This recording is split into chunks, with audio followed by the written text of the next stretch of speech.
Hello, my friend, Martin Buber, on existential freedom, in my series on existential freedom, to mark the publication of my new book, Beginning to Live, the Art of Existential Freedom.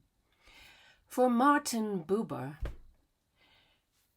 freedom is defined through his famous distinction between an I-it way of relating to the world and an I-thou way to relate to the world. Freedom is not defined as independence or separateness or self-sufficiency or isolation. For Buber, a person who uses freedom only to accumulate things or do what they want or treat people as tools is trapped in an instrumentalist way of being in the world, an I-it way of approaching what is around you. The I-it trap is when you are governed by the idea of scientism, of cause and effect, of biology, of social utility. You see the world as a collection of objects for you to manipulate, to measure, and to use. The paradox is that the more you try to assert your ego in this I-it world where you think you are affirming your existence and you are asserting yourself, the more you are actually becoming a slave to this automatic way of functioning. A slave to your own desires, trapped in the laws of what happens in the world of things, of objects. So true freedom for Buber is the same, or comes through the power to properly relate. It is the capacity to enter into an I-thou relationship. This is a meeting, an encounter, as he calls it, where you see another person as a whole, unique being in their own right. And you feel respect and awe for that, because you truly meet the other. You do not reduce the other to some obstacle on your path, or somebody to deal with, or a problem, or a thing. It is your choice whether you relate in that way or whether you relate in the other way, whether you treat the other as an it or you treat the other as a total being. Freedom, for Buber, is the decision to make yourself present with the other. Because as you make yourself present with the other, not only do you allow the other to evolve to becoming whole, you also do the same for yourself, because it's connected, because the relationship is in some ways more than that person or this person. What you create is a wholeness between you, and in that wholeness, both of you become made whole and come into your possibility, come into what you are capable of becoming.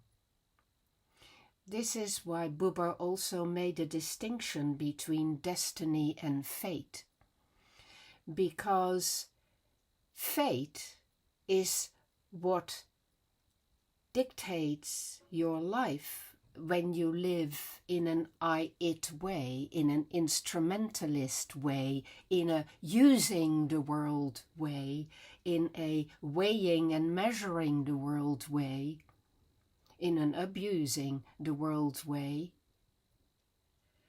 Because then you start to see everything as predetermined. And so you are doomed by your genes, you are doomed by your family history, you are doomed by what your parents did to you, you are doomed by the economy, you're doomed by everything. Fate closes your future, and it feels as if you are trapped, or as if everything is already decided ahead of time, and you have no freedom. None is left. But your destiny opens up when you have this total, whole view of the world and of how you are in relationship, how you are working those connections. Destiny for Buber is a call. It is a call of life, a call of the universe, a call of yourself, if you like, a call of God, if you want, that requires a response on your part. And if your response is to say, oh, it's nothing, it's just fate, then that's the end of it. You have now determined to close your destiny and not take responsibility. When you listen and you find a response, then you open up your destiny, because you can now see that there are many different ways to respond to the call. The call usually comes in the shape of some problem or some difficulties in your life, some pressure that you need to take upon you and you need to unravel and you need to do something with. And that requires work, that requires you understanding the lay of the land and the facts. And it requires you to consider and deliberate and carefully decide how you will respond, how you will take your responsibility. For Buber, fate and destiny are not opposites, by the way. A free person realizes that their destiny calls out to them and needs them. It is a task they must participate in, so there is some kind of faithfulness involved in that as well. As you learn to live in this free, this existentially free way, for Buber, you become a free person. And that is opposed to becoming an egocentric person who sees everything as something to manipulate or get their advantage over. So the egocentric person only sees their own will, their own desires. The free person listens for the address of the world, of the universe. The egocentric person treats others as tools, as obstacles. The free person treats others in their full uniqueness. The egocentric person is a victim of cause and effect and ends up truly believing this is their identity. This victimhood becomes all they are, and that becomes a self-fulfilling prophecy. You narrow your life, you become a victim, that becomes all you are. The free person participates in the creation of new meaning by being responsible, by being creative, by being open, by being collaborative with others, with the world, with the universe, with the cosmos, if you like.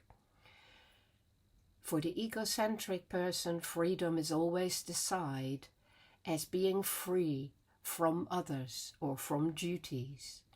The free person knows that freedom is there for us to engage and to relate. For Buber, freedom is synonymous with responsibility. But that responsibility is a positive. It is the ability to respond. The free person is the person who wills without arbitrary self-willing. So, freedom for Buber, the end of the day, is a sacred space that you open for yourself in the world every day, every moment, and in that sacred space, love will happen. It is a very beautiful theory of freedom, and I am quite fond of it.